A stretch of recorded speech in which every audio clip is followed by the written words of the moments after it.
ஊருக்கே பாடுபட்டு சோரெல்லாம் போட்ட கூட்டம் கண்ணு முன்னே காயப்பட்டு எங்குதடா, நீருக்கு வழியே இல்ல புலம்புதடா.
சொல்றீங்க, போன வருஷம் கூட இங்க தான் வாங்கினேன். 20 ரூபா கொடுத்தீங்கய்யா, இந்த வருஷம் மட்டும் 40 ரூபா இருந்ததுயா.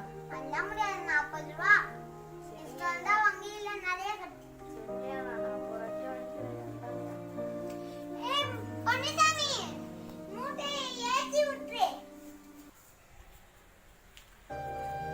ஆண்டவா, நீ இருக்கியா?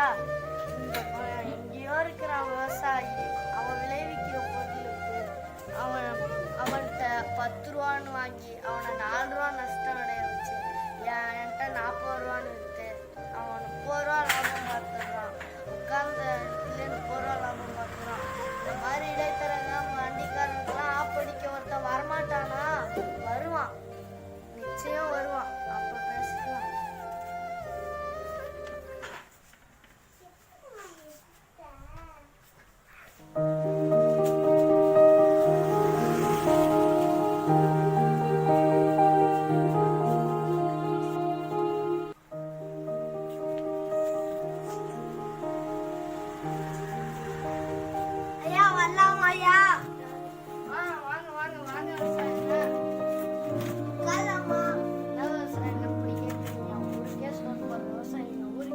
உலகத்துக்கே சோறு போடுற விவசாயி நீங்க.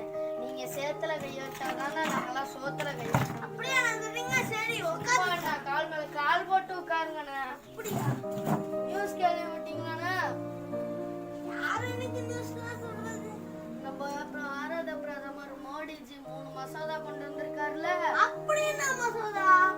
அண்ணா, நீங்க விளைவிக்கிற பொருளுக்கு இடைத்தரகனும் வண்டிக்காரனும் அவன் தான் ரேட்டு நிர்ணயிக்கிறான்.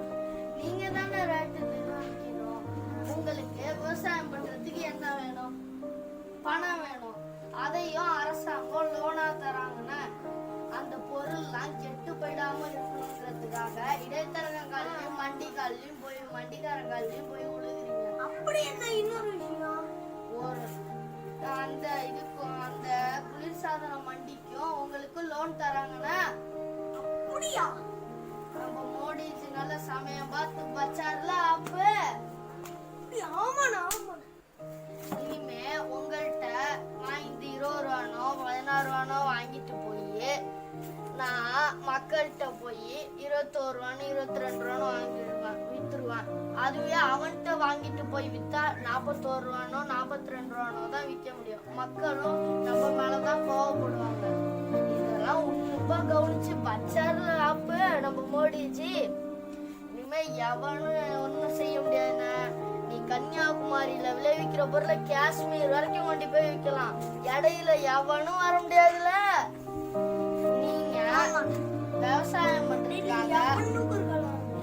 விவசாயம் பண்றதுக்காக கடனோ வட்டியோ வாங்கி உங்களை மாதிரி விவசாயம் எல்லாம் தூக்கு போடுறாங்க.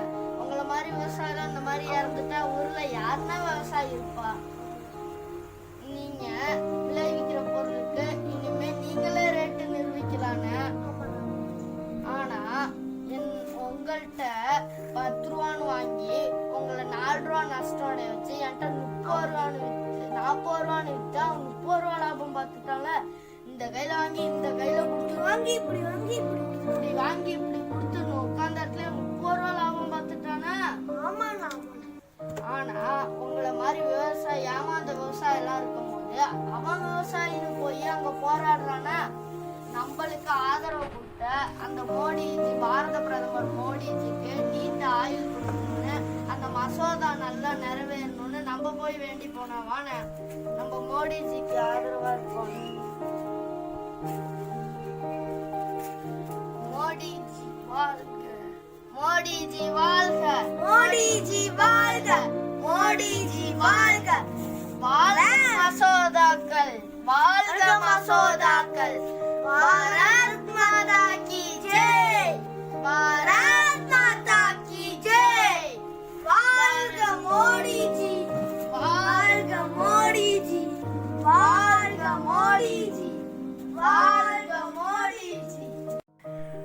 நான் கவியரசு ஆர் சின்னதுரை, புதுச்சேரி மாநில பொதுக்குழு உறுப்பினர், பாரதிய ஜனதா கட்சி.